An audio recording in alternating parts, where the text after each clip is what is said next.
Ser médica é uma profissão dedicada ao cuidado da saúde das pessoas. Uma profissional treinada e licenciada para diagnosticar, tratar e prevenir doenças, lesões e condições médicas. Ela possui conhecimento e experiência em diversas áreas da medicina.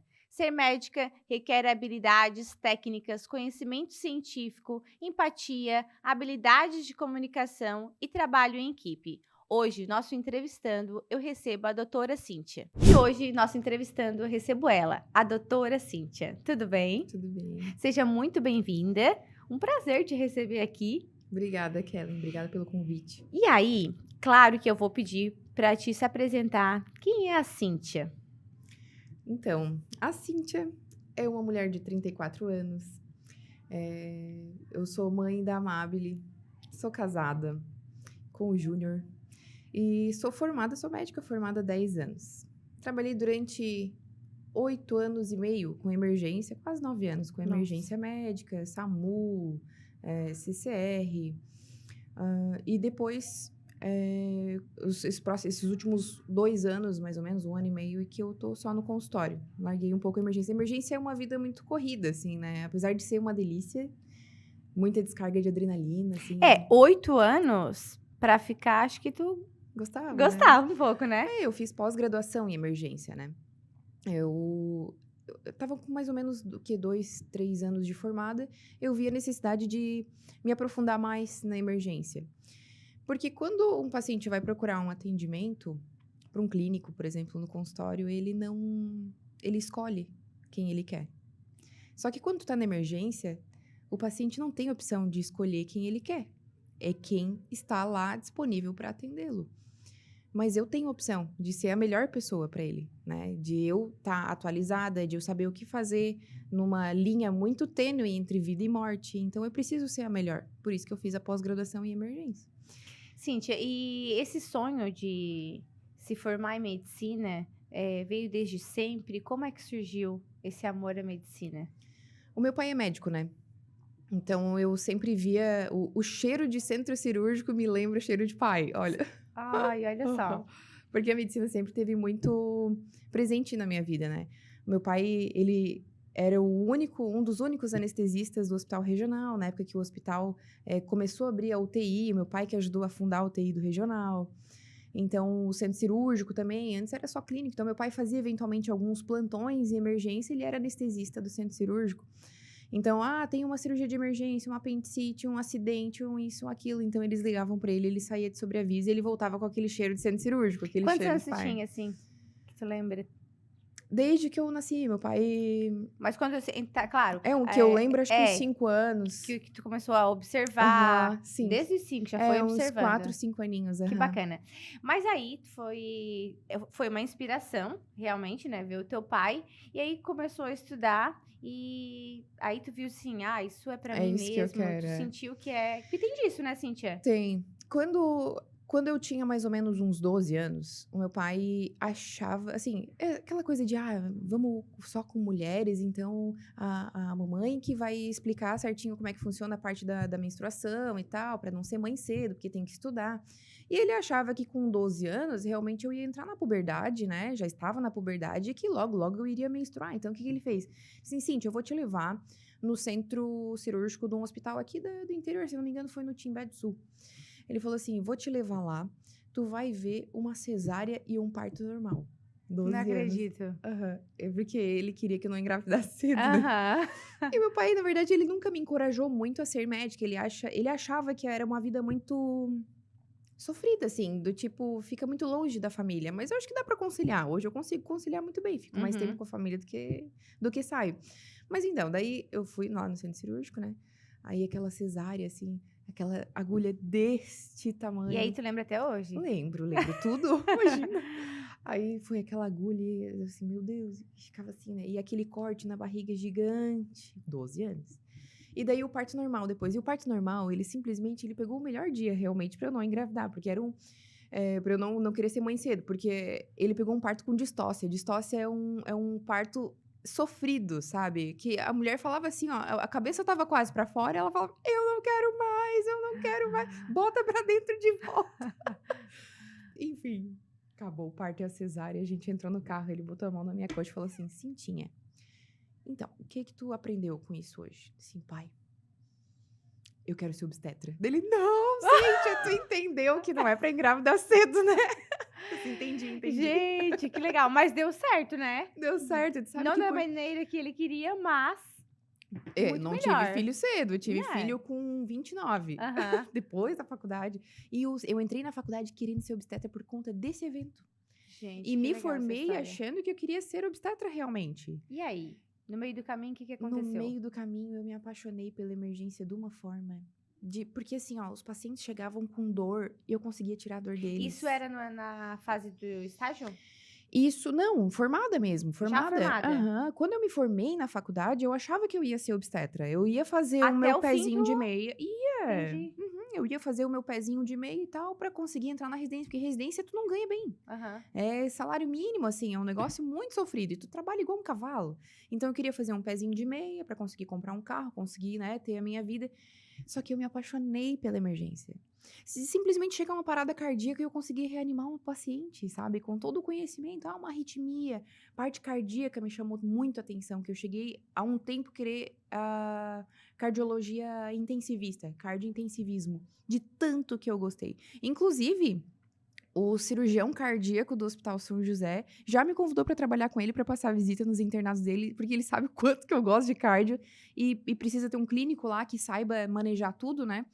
Só que assim, em Criciúma ficou muito inviável para mim, assim, né? Uhum. Gosto muito de Araranguá, moro em Araranguá, é uma cidade ótima para criar filho, para envelhecer, E aí teria que mudar tudo, né? ia ter que mudar tudo. Então, para mim fica inviável. Acho que morar aqui é a minha cidade, né? Aqui é o meu lugar. Cíntia, e a gente te acompanha nas redes sociais, acredito que muitas pessoas já te conhecem, né? E ultimamente tem abrido caixinhas, Uhum. respondido perguntas, isso chama muita atenção das pessoas. Esse teu lado, assim, de... eu não sei se isso acontece com todos os médicos, mas eu acho que é raro, de estar dando dicas ali nas redes sociais, tirando dúvidas, porque as pessoas têm medo de perguntar, né? E Sim. tem alguns profissionais que também têm medo de responder. E tu não, nas redes sociais, tu tira muitas dúvidas. Isso é um diferencial muito bacana, eu quero te dizer como seguidora. E também quando, eu não sei aonde, tu respondeu a perguntinha dos meus stories, muitas pessoas me mandaram um feedback sobre a tua pessoa. Nossa, Cíntia, que bacana. E eu falei que eu ia te entrevistar e tal. Isso é muito bacana. Queria que tu compartilhasse um pouco sobre como é que surgiu essa ideia, o que te inspirou a levar esse conhecimento para as pessoas? Então, desde um pouco antes da pandemia, eu já falava algumas coisas, comentava, fazia alguns textos, mas quase não interagia. Eu simplesmente publicava um texto e esperava as curtidas, esperava os comentários, interagia alguma coisa quando tinha tempo, porque vida de médico de emergência não é muito fácil, não. A gente não tinha tempo. Quando vê, tava lá, o celular apitando, você teve uma curtida e tu tava lá no meio de uma parada cardíaca, então tu não tem como pegar o celular na mão, não tem como responder. E daí, quando começou a pandemia, o meu celular bombava de gente perguntando. E eu percebi um padrão de todas as pessoas perguntando a mesma coisa, assim, só que em formas diferentes, mas a mesma dúvida. Eu falei, gente, acho que eu preciso fazer uma coisa só, assim, em vez de eu responder todo mundo ao mesmo tempo, eu vou começar a publicar na minha rede social Tira isso aí dúvida e de tira a muitos. dúvida de todo mundo. Só que isso aí fomentou mais, né? Então o pessoal começou a perguntar mais. Então eu vejo o que mais o pessoal pergunta e eu vou respondendo, sabe? E no fim acaba sendo bom, porque as pessoas não sabem muito o que fazer. Eu sei que o óbvio tem que ser dito, né? Pra mim é muito Mas simples. A medicina é simples, eu consigo descomplicar ela de uma forma tranquilamente. Só que para as pessoas, às vezes, sei lá, eu tenho uma mancha na pele, ai, será que é câncer? Será que não é? é Pelo menos verdade. acalmar a pessoa, sabe? É injusto a pessoa ficar. Se tu procurar qualquer coisa no Google, vai ter lá, ou tu vai morrer nos próximos 30 dias, ou tu vai ter câncer. Ou é E câncer. o que as pessoas fazem? Vão lá e jogam no Google, né? Sim, daí pega uma segunda opinião no Yahoo. Então, é muito difícil, eu Ficam entendo. assustadas. E a medicina, ela não é uma receita de bolo que é igual para todo mundo. Às vezes, tu tem um sintoma que é relacionado a uma outra doença e outra pessoa tem o mesmo sintoma que o teu e é uma outra doença. Tipo assim, Uhum. duas doenças tendo o mesmo sintoma. A medicina é uma loucura. Várias doenças dando o mesmo sintoma e vários sintomas de uma mesma doença. E outra coisa também, outra observação, é que dá para perceber realmente que tu tem muito amor naquilo que tu faz, né. Eu acho que eu estou certa, me corrija se eu estiver errada. E isso faz muito sentido também, em qualquer profissão, claro, mas principalmente na medicina, né, fazer o que gosta, porque os desafios eu acho que tem bastante, né, Cíntia? Sim.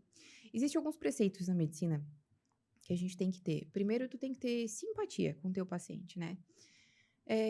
Aceitar a forma com que ele é, independente se ele não tá num bom dia, tá num mau dia, enfim, né?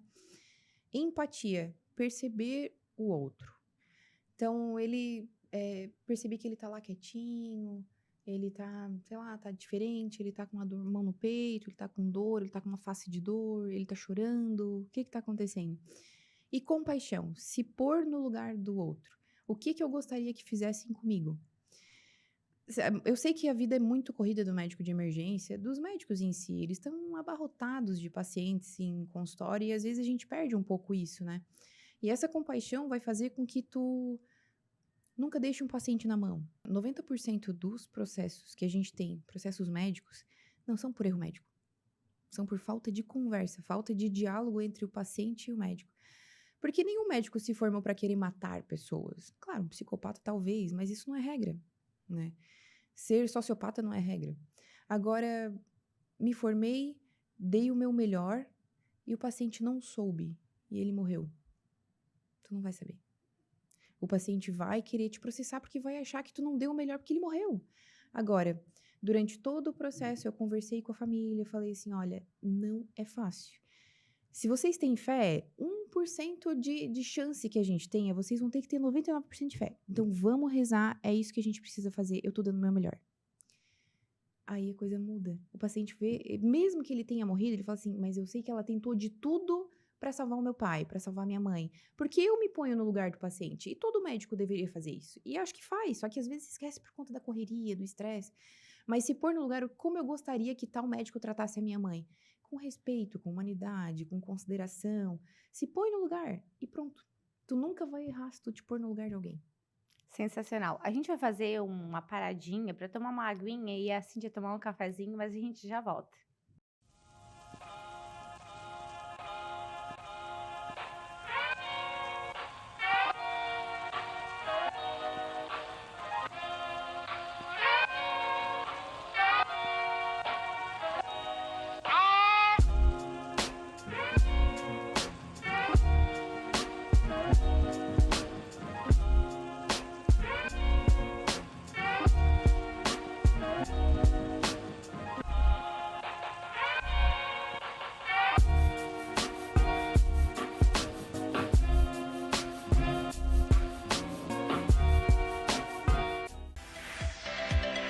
Tire suas dúvidas sobre serviços de despachantes em Araranguá com a Despachante Placar. A satisfação do cliente em ter a documentação do seu veículo de forma segura, com colaboradores experientes para dar agilidade em serviços de licenciamento, emplacamento, transferência de propriedade, entre outros serviços. Despachante Placar, de segunda a sábado, em horário comercial.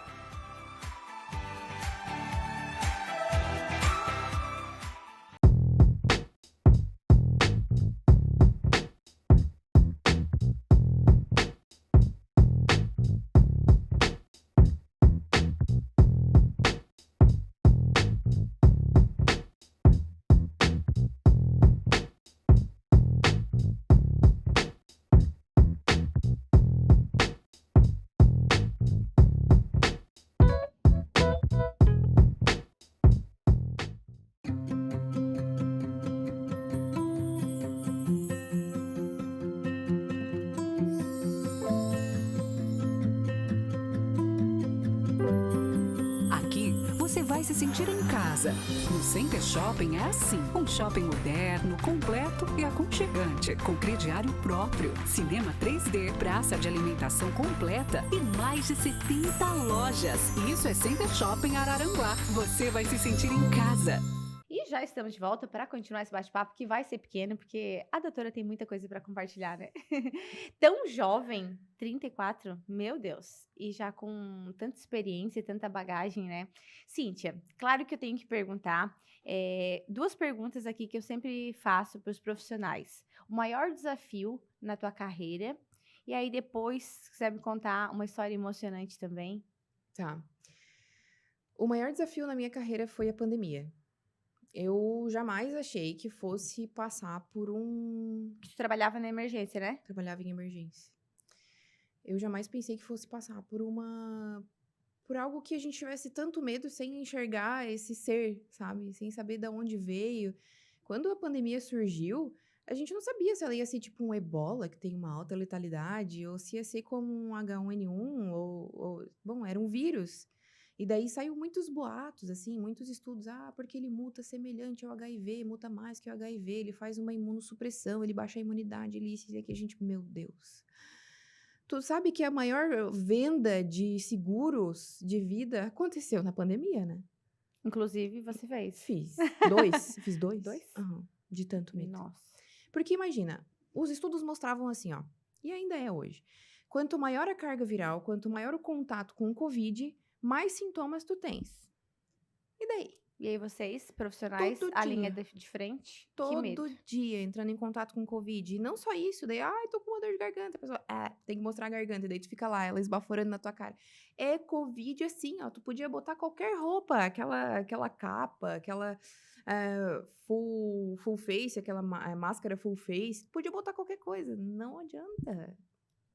Tu ia pegar igual. Eu peguei 2 vezes, né? E Gente nada do nos céu, dava sério? segurança. Nada nos dava segurança dizendo assim, não, fica tranquila, porque esse aqui Não tinha isso. Não. Então, o que a gente teve que fazer? Procurar alternativas para reduzir carga viral, já que quanto mais carga viral, mais vírus, mais sintomas. Então, meu objetivo é reduzir a carga viral. Fiz seguro de vida, tá. Garanti a faculdade da minha filha, porque eu pensei, se eu morrer... Pois é, porque daí assim, Fiquei ó, com medo. além de ficar ali na linha de frente da tua vida, tinha que voltar pra casa e tem a tua pequena. Sim, tinha que voltar para casa e o que eu fazia? Eu fazia área contaminada e área limpa dentro de casa. Eu acho que eu acompanhei alguns stories assim, Sim. mas mesmo assim, né, Cíntia? Eu tinha um hall de entrada na minha casa, na outra casa que eu morava. E eu entrava por trás, me despia de lá, já colocava um tapete no chão com cloro e álcool, enfim, uma mistureba para matar o bicho. Entrava pelada e ia direto pro chuveiro enquanto a babá ficava com a minha filha. Nossa, que Aí desafio. depois eu vinha dar um beijinho e um cheirinho na minha filha. Porque eu tenho colegas médicos que trabalhavam em hospital, não fizeram esse tipo de cuidado na época do pico da pandemia, e o filho que engatinhava pegou Covid. Ele não tinha sintomas, ninguém Uhum. tinha, mas o filho foi o primeiro a ter. E o primeiro a ter contato com o quê? Com a sola do sapato do pai. Nossa, que desafio, né? Aham. Isso era todos os dias. Todos os dias. Nossa, Todos os dias. durante a pandemia toda. Sim, eu Tu cheguei a teve esse ficar... cuidado. O maior desafio da minha vida foi ficar 45 dias sem a minha filha, por medo, porque eu não sabia o que era, Kelly. Eu não sabia. Será que assim, meu Deus, será que eu vou ser responsável pela morte dela? Ai, Será meu que eu vou ser Deus. responsável pela morte da minha mãe? Eu falei, mãe, fica em casa. Por enquanto, era assim, a pandemia começou, tipo, em janeiro, fevereiro, em abril. A gente teve 4 de abril, se eu não me engano, foi o primeiro caso. Não, foi antes, foi em final de março, porque a minha filha passou o aniversário dela longe de mim. A gente fez chamada de vídeo pra poder cantar o parabéns, porque minha mãe Ai, ficava cheguei até a arrepiar. É horrível, 45 dias. Aí, a minha mãe ficava com ela. Eu falava assim, mãe, não te preocupa com as contas da casa. Eu tô trabalhando a mais, tô recebendo mais, eu tô me matando. Mas assim, alguém tem que fazer isso. Eu fiz um juramento uma vez. Eu falei que eu ia Salvar vidas. salvar vidas, exatamente. Então, é pra isso que eu nasci, e se for pra isso que eu vou morrer, e agora? Essa é a minha missão, entendeu? Cuida da minha filha, que eu cuido das contas da casa, que eu te ajudo. Não consegui, óbvio, bancar 2 casas, porque tinha a minha e a dela, mas eu auxiliei e deu tudo certo. Quando a gente viu que a pandemia realmente era algo mais tranquilo, que crianças tinham quadros muito leves e tal, aí reencontrei minha filha, Kelly. Ai, gente, falar de filho é complicado. O já encher d'água, já imaginei a situação da Cíntia. Eu imagino. Nossa, foi difícil. Tá, e agora vamos falar de coisa boa. E uma história emocionante?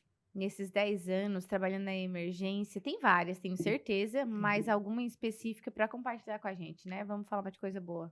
Que te fez chorar, que não teve como. Teve um caso muito legal, que foi no hospital de Praia Grande. Eu tava na troca de plantão. Era assim, ó, foi algo que tinha. É muito por Deus, né? Tava na troca de horário de verão. E eu esqueci de trocar o meu relógio para horário de verão. E eu cheguei 1 hora mais cedo no plantão. Chegou uma hora mais cedo, 1 hora legal. mais cedo. Acho que às vezes não é coincidência, né? Vamos lá. Aí todo mundo assim, doutora, o que você tá fazendo aqui? São 6 horas. Deu. Que da onde, gente? São 7 em ponto. Britânico no horário. Tô em dia. Daí ela, não, são 6, horário de verão. Lembra? Deu. Ai, meu Deus. Bom, daí eu assim, daí o aqui. meu colega tava ali e disse, já vai então, eu fico 1 hora a mais, não, nem estressa, já tô aqui, só me passa o plantão, o que que tem aqui? Tem um abortamento aqui, tem isso, tem aquilo. Não, então tá, depois eu vou dar uma olhadinha no abortamento, então. Aí, cheguei pra avaliar o abortamento simplesmente tinha 29 semanas. Kelly, eu nasci de 28. Não é abortamento, é parto prematuro. Nasceu de 28. Eu nasci de 28 semanas. Sim, bem precoce. Então, isso é tanto que, né, que eu bati muito na tecla sobre o abortamento, sobre a aprovação de abortamento, até 9 meses. Gente, isso não existe. É nascimento prematuro depois de uma certa idade gestacional.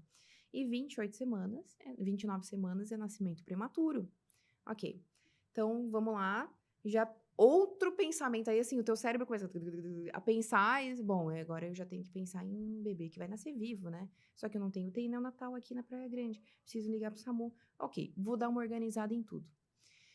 Só que a gente não tinha centro obstétrico lá. Tem centro obstétrico, mas por incrível que pareça, Kellen, naquele dia o centro obstétrico estava funcionando particular. Eu pedi um favorzinho. Falei, gente, seguinte, eu vou avaliar uma gestante agora, que ela está com bolsa rota, já rompeu a bolsa, tá sangrando ali na maca, né? Ela tá com dor, contração, e eu preciso que vocês me ajudem. Aí a obstetra falou assim, cara, vamos lá? O não a gente já tem, Praia Grande fica longe do mundo.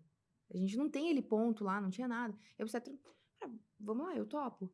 E tu, Adriano, anestesista, tu topa? Dele, cara, tô por vocês. O pediatra já fez um bico desse tamanho que ia ter que segurar um bebê de sei lá quantas gramas, assim, se vocês vão fazer, eu vou, mas depois vai cair tudo no meu, né? Assim, não, gente, eu me responsabilizo, por favor. Tá. E a obstetra falou assim, eu faço de graça.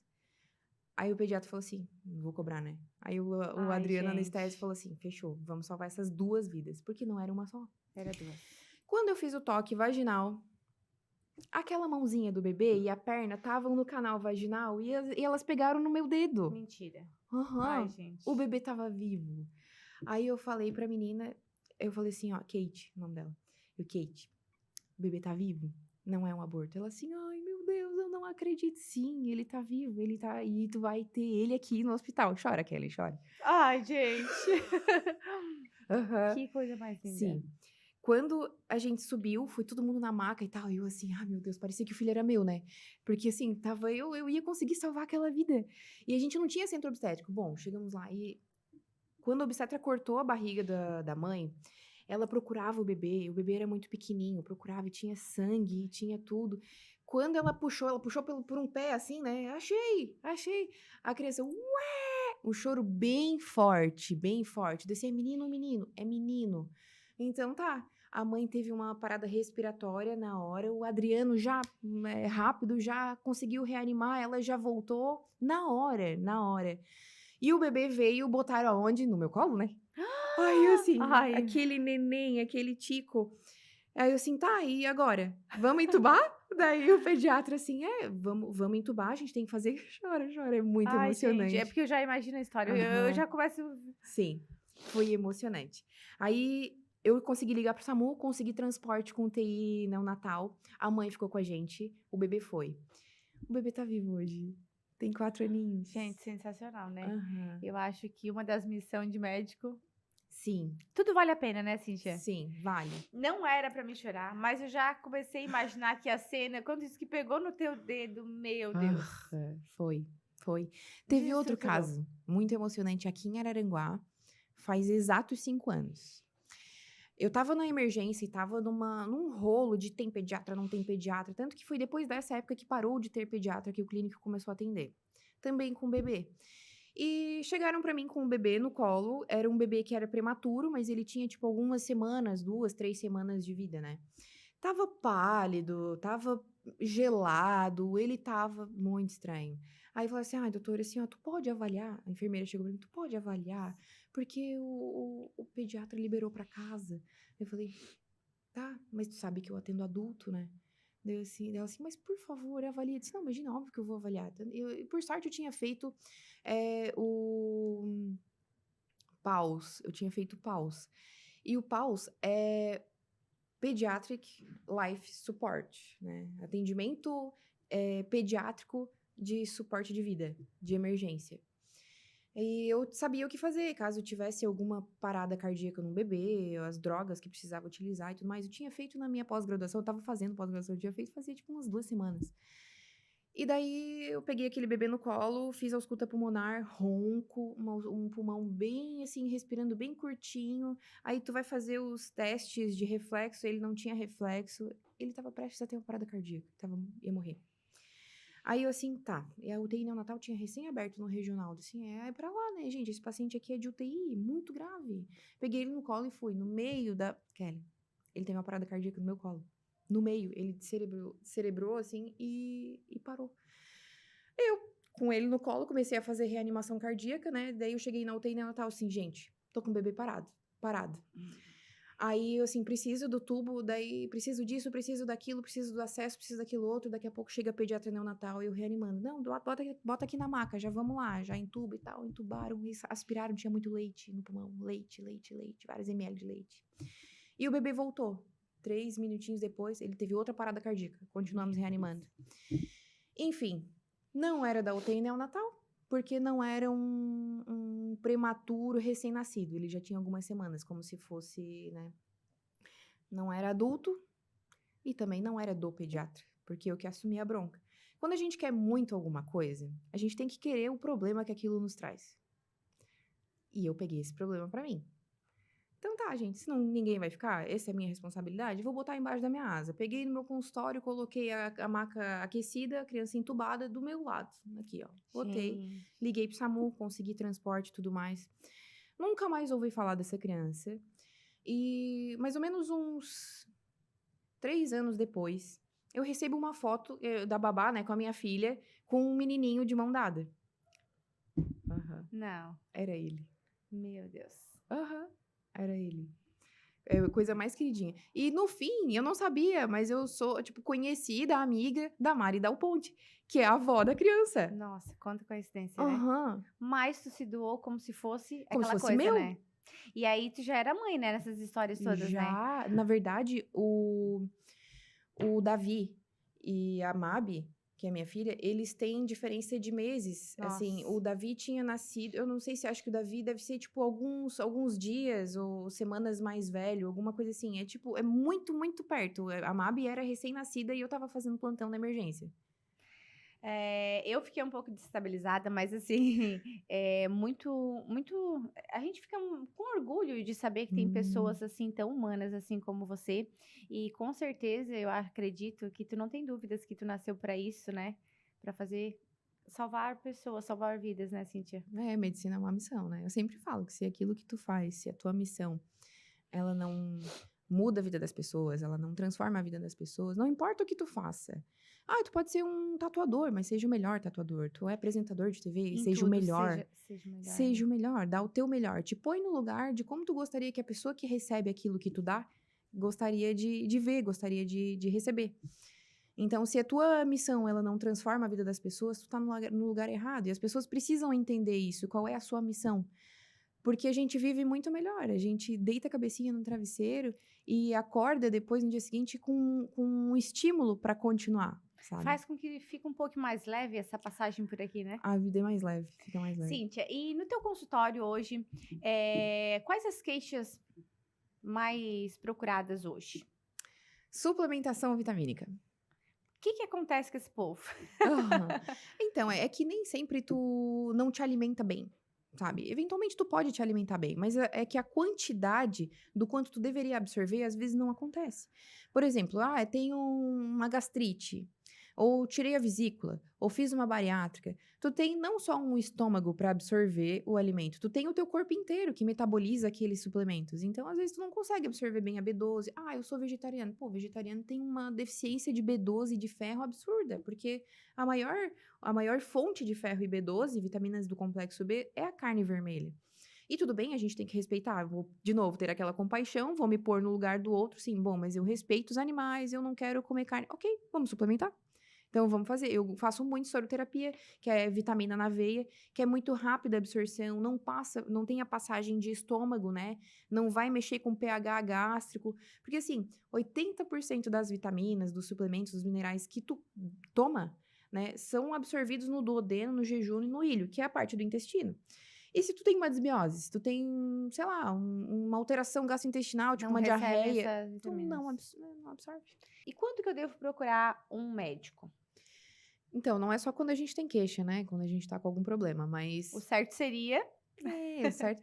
O certo, na verdade, é tu fazer uma medicina preventiva, né? Se a gente conseguisse cuidar muito mais da prevenção do que do tratamento, as pessoas iam ter uma sobrevida e uma qualidade de vida melhor. E como que a gente faz, Cíntia? Procura um clínico. Acho que eu gosto muito da medicina integrativa porque ela vê o paciente como um todo, né? Não só um órgão, não é só um coração, só um pulmão, só um rim. A gente vê como um todo como é o teu hábito de vida, como é que tu faz atividade física, qual o teu peso, qual o teu peso ideal, como tu te sente bem. Isso é a área que tu atende. Por exemplo, o paciente, ele tem fé, ele é ateu, ele é agnóstico, ele é católico, ele é da Umbanda, da Quimbanda, da onde que ele é, entende? O que que ele faz pra cuidar da parte biopsicossocial. Assim, ele trabalha, ele é desempregado, ele ajuda pessoas, ele não ajuda pessoas. A medicina integrativa, ela vê tudo isso como um todo, porque se tu for ver o que é saúde, é o bem-estar físico, mental, social e espiritual. Não só a ausência de doença, entendeu? Então, a partir disso, quando eu devo procurar um médico? A partir do nascimento. Então, aí, a partir do nascimento, tu vai ter um médico, um pediatra, e depois tu pode passar para um clínico geral, tu pode ir depois pro médico do idoso, enfim, né, o gerontologista, o geriatra, que a gente fala. Mas também existe um médico integrativo que pode cuidar disso tudo ao mesmo tempo. E eu acho que o certo é assim, as pessoas deveriam ter um médico para chamar de seu, que vai encaminhar para um lado e receber o feedback do outro. Encaminha para cá, recebe para cá, entendeu? Por exemplo, eu sou tua médica. Aí, a gente foi fazer um exame de rotina, eu encontrei um cálculo renal. Ok, esse cálculo obstruiu o ureter. Desceu, cólica renal, não conseguindo fazer xixi direito. Ok, eu sou a tua médica, mas não sou eu que vou tratar isso. Eu vou te encaminhar pro nefrologista, o nefro vai lá, tem que fazer uma litotripsia, quebra a pedrinha, bota o catéter duplo J, volta pra mim, continua o teu acompanhamento. Como é que ficou no pós-cirúrgico? Ficou tudo certo? Tudo bem? Vamos controlar a dor? Fez infecção? Não fez? Ok, agora, Kelly, tá na hora de tirar o catéter. Então, vou te encaminhar pro médico de novo, entendeu? Fazer aquele feedback vai e volta. E aí, quando eu fiz aquela pergunta que realmente eu não tô me sentindo bem, né? E aí a Cíntia me deu várias dicas e a gente é relaxado mesmo, por isso que já falei, fiz essa pergunta de prevenção. Uma vez por ano? Depende do paciente. Depende? No geral, uma vez por ano é o suficiente a gente fazer os exames. Mas, por exemplo, vamos supor que eu faça exame em ti e daí tu tá com uma vitamina B12 em 200, 300. É muito baixo? Eu vou ter que suplementar? Né? Uma coisa é a gente fazer uma prevenção, deu tudo certo, tá mantendo tudo bonitinho, não tem queixa nenhuma. Outra coisa é, tô com queixa, preciso tratar, vou fazer um acompanhamento por um tempo. Ok, suplementou. Vamos dosar daqui 30 dias as tuas vitaminas de novo pra ver se aumentou. Aumentou? Essa é a conduta certa? Então, tu vai seguir daqui um ano, a gente se vê de novo. Legal. Até que tu tenha uma queixa. Comecei com uma infecção urinária, comecei com uma dor de garganta, tô com febre, tô com isso. Ok, volta pra mim, vou tratar, vou te deixar na homeostase, que é bem de novo, pra gente se ver daqui um ano. Acho que eu vou ter que marcar uma consulta com a doutora. Cíntia, muito obrigada pelo esse bate-papo, te conhecer um pouquinho mais da tua história. Realmente, olha, foi a primeira entrevista que eu não consegui não me emocionar e desceu lágrimas por aqui. Mas eu fico muito feliz, de verdade, como tua seguidora, eu te admiro muito mesmo e como profissional ainda mais ainda e com certeza vou marcar uma avaliação para prevenir, para ver se não tem nada de errado, tá? Deixa o microfone para te fazer as considerações finais. Kellen, obrigada pelo convite. Falar de vida de médico de emergência sempre é muito emocionante, porque a gente passa. É como eu comentei, assim, é uma linha muito tênue entre a vida e a morte. E as pessoas que procuram emergência, elas não procuram porque elas estão no melhor dia dela. Elas também não acordam todos os dias falando assim, ai, que vontade de atazanar a vida daquele médico hoje. Vou lá no pronto-socorro pegar uma fila de 5 horas. Não, ela vai porque ela precisa, não porque ela quer, né? Então, é realmente sempre muito emocionante falar sobre medicina. E ainda mais a vida da emergência, que é trash. É tenso. Sim. Obrigada pelo convite, para que as pessoas saibam um pouquinho mais sobre a vida da medicina, a vida da saúde, a vida da doença. É interessante a gente conversar. E eu queria também que tu deixasse teu Instagram por aqui, que a dona Sarinha vai colocar pra nós, pra te seguir, conhecer um pouquinho mais do trabalho dela, porque ela dá muita dica bacana e Aham. conhecer como pessoa, como profissional um pouquinho vale a pena. Pode O falar teu meu Instagram. arroba é doutora Cíntia Etchande. Tem um perfil profissional e o pessoal, mas no fim eu não consegui Qual- separar. Qual que tu... O os dois? pessoal. O pessoal vai mais. O pessoal virou profissional, virou uma Que é bagunça. esse que tu deixou. É doutora Cíntia, com Y e TH, Cíntia A gente vai deixar tudo Etchande. certinho aqui. Isso, é isso aí. Obrigada mais uma vez. Obrigada E também. sucesso. Que Deus te abençoe sempre, sempre, sempre. Obrigada. E eu me despeço de mais um Entrevistando. Até o próximo. Tchau, tchau.